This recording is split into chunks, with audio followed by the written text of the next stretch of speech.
Okay, so we're continuing on, and the last problem is the square root of 8 over 9.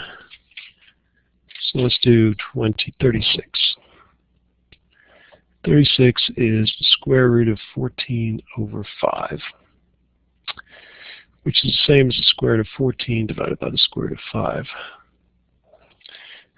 We don't like to have square roots in the denominator, so we're going to multiply by the square root of 5 divided by the square root of 5. Multiply and divide by the same number that matches the denominator. So the denominator becomes 5.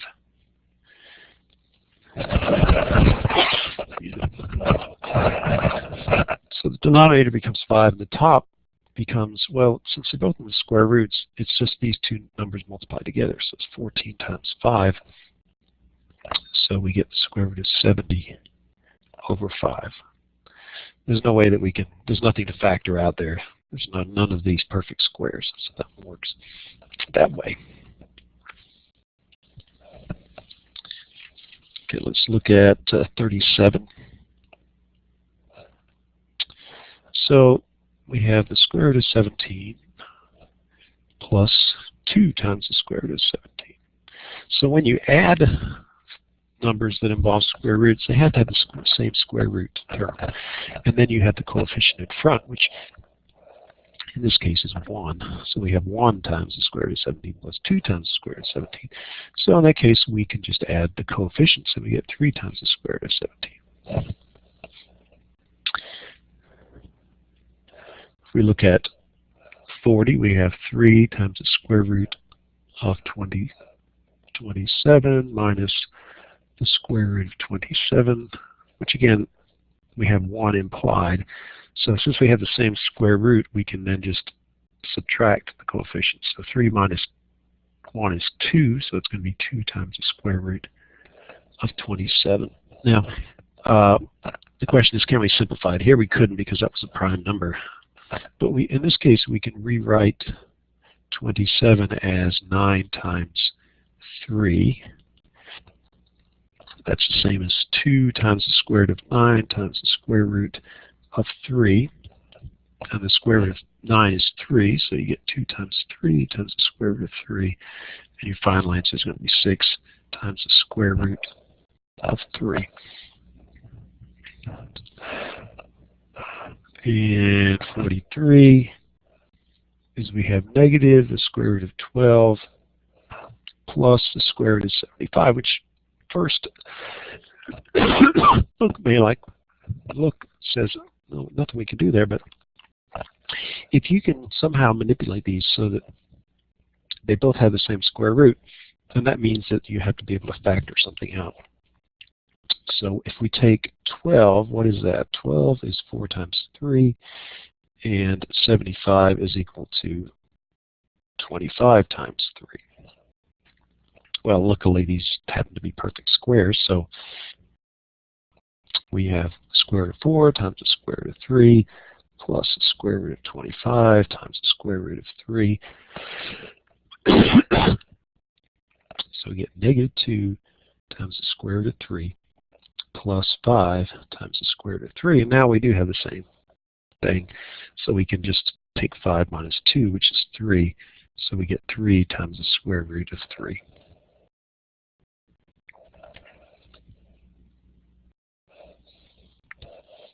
Okay, let's, it says deal with pi, phi, or e, whose calculator or computer is necessary. So let's pick 46. Find the square root of 2143 divided by 22 using a calculator. Then find the square root of the result. Compare your result to the decimal given for pi in the margin. What do you notice? Okay, so let's take, again, this is somewhere you might actually use to the 0.5 power. So instead of doing this, if you did this, why is that easier? Well, because it depends upon your calculator. If you have the TI-84, you can write this whole thing out and do it, group the two terms using parentheses. Anyway, so we get 9.8696. So that's this, and then it says take the square root of that again. So we take the square root of that, and if I raise it to 0.5 power, because I already have it, you get 3.141592653. And it says compare your results to the decimal given for pi in the margin notes. So if you go back to page 259, you get 3.141592653, which is pretty darn close. So that's pretty interesting.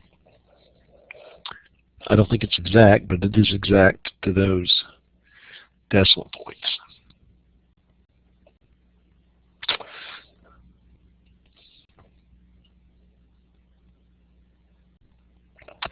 Okay, let's go to 49.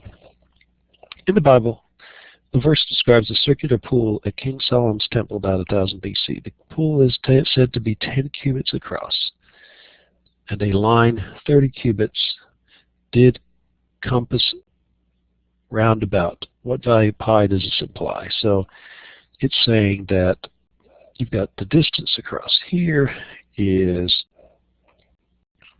30 or 10 cubits, so we'll call it 10c, and it says if you take something, go around all the way around, then that's 30, and pi is equal to the ratio of the circumference to the diameter. So the circumference is 30, the diameter is 10, so they're assuming pi is 3 in this case. 52. One of the reasons for computing so many digits of pi is to determine how often each digit appears and to identify any interesting patterns among the digits. Gregory and David Chudnovsky have spent a great deal of time looking for patterns in the digits. For example, 6 nines in a row appear relatively early in the decimal, within the first 800 decimal places. Use an internet search to find the positions of these 6 nines in a row. Okay, so what I'm going to do here is I'm going to go to the internet. So let's open up Internet Explorer and just search Google here for pi to, let's say, the 1000th digit. 1000 places of pi. Okay, so there it is. And the question is, where is the nines? I think it said relative first 800 decimal places. So I see it right here. So there are, is that 6 nines or 6 nines? Is that what they said? 6 nines. Here it is. If I can copy this to, so let me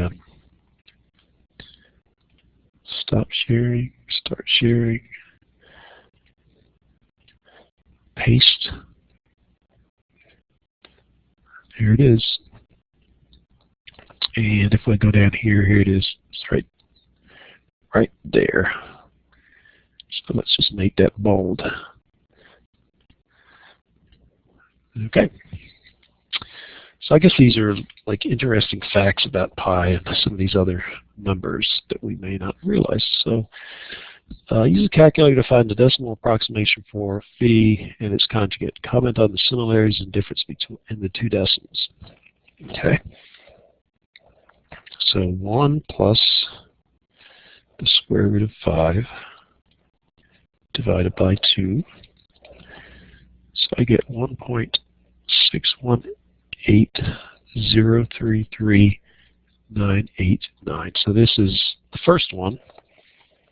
And if I take 1 minus the square root of 5 divided by 2, I get 0.0 61803398887. And the reason I have these is because this allows one more decimal point, apparently, I guess.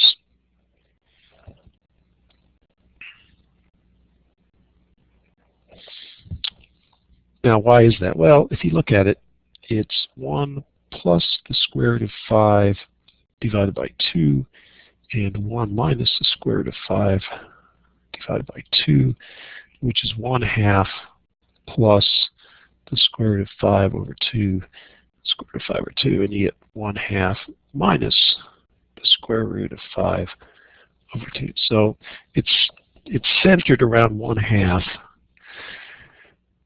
So so when you go down 1/2 or 1/2, you get to 0. When you go 1/2 to 1, you get 1, and so these are equally spaced. So that's why they come out to be the same number, or similar to the same number. So what I'm saying is, we could say this is 1/2 plus 1/2 plus the square root of 5 over 2 minus 1/2. So adding 1/2 and subtracting 1/2. So that's 1 plus the square root of 5 over 2 minus 1/2. And then if you take the second one, if you take 1/2 minus the square root of 5, so if we subtract 1/2, and then we have minus the square root of 5 over 2 minus plus 1/2. So I subtract 1/2 and add 1/2. So that becomes 0. And so the second term is negative the square root of 5 over 2, square root of 5 over 2 minus 1/2. So one of them is 1 plus this, and one of them is 0 minus that. So this quantity is the same thing, and so we get 1 plus this quantity. Here we get 0 minus, so that's why they match up as well as they do. Okay, let's look at 58. Okay, what 58 is you're taking 1.1 to the 10 power and 1.01 to the 100th power and 1.001 to the 1000th power, etc. So you keep doing that, and let's just do the biggest one. Well, let's do 1.1. 1.1 to the 10th power is 2.59. 2.59, blah, blah, blah, blah. Okay. And the largest one is 1.00001 to the 100,000th power. 1.00001 to the 100,000th power. And I get 2.718 blah. Well, if you, this is from calculus, but so this is, you may not exactly know what I'm saying, but if you say let n go to 0 of 1 plus n to the 1 over n power. So in this case, if I use 0.00001, and I take the reciprocal of that, so 1 divided by 0.000001 is 100,000. Yes. Then you take the limit. As this gets really small, but that gets very large, you get e, which is one of the other rational numbers. Okay, so we're going to stop there for right now.